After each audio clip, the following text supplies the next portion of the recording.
Mr. Speaker, unending amounts of research concludes that gay-straight alliances provide much-needed support to the lives of LGBTQ kids and their friends when they are bullied.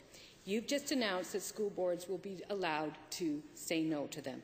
So to the Premier, when the school board says no to a group of kids, would you recommend that they A, just suck it up, B, leave the school, or C, perhaps just turn the other cheek?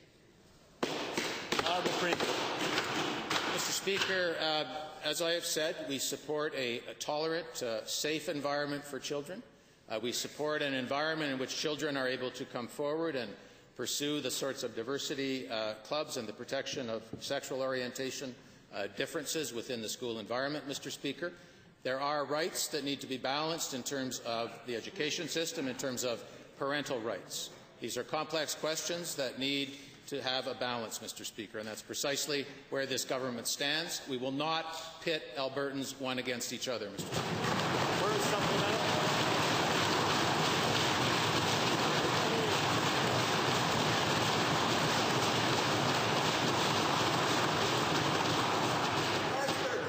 It's too late for that, Mr. Speaker. He's already done it, and he's made sure it's going to happen for a long time to come. So by allowing this law that allows school boards to prohibit GSAs, this Premier has shown himself to be as socially conservative as any Lake of Fire candidate. Indeed, it's as though he's consciously trying to move Alberta back in time. So I'm sorry, you may not like this, but this is real. To the Premier, why have you caved in to intolerance and bigotry and failed to support GLBTQ students who are trying to protect only themselves and their friends from bullying?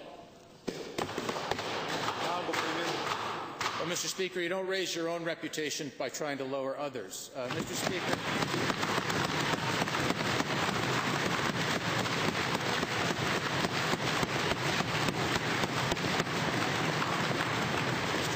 I have fought my entire life in this province to protect religious freedoms. My record is clear: to advance parental rights for children in the education system, Mr. Speaker, and to stand up in defence of the rights of gay and lesbian people in this country, Mr. Speaker.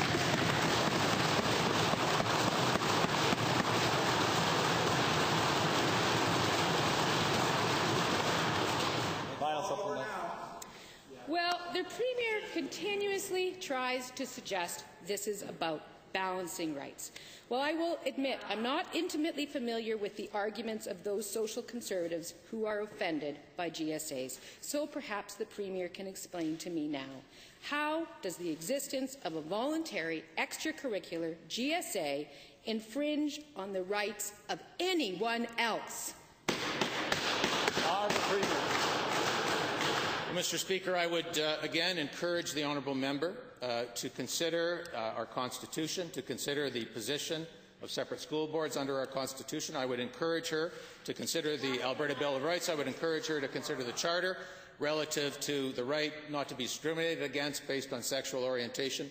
And I would invite her, Mr. Speaker, to consider and to look across the country at parental rights, which involves the right of parents to be involved in making decisions relative to the education of their children. These are rights that are cornerstone to who we are as Albertans. There are strongly held views. They need to be balanced, Mr. Speaker.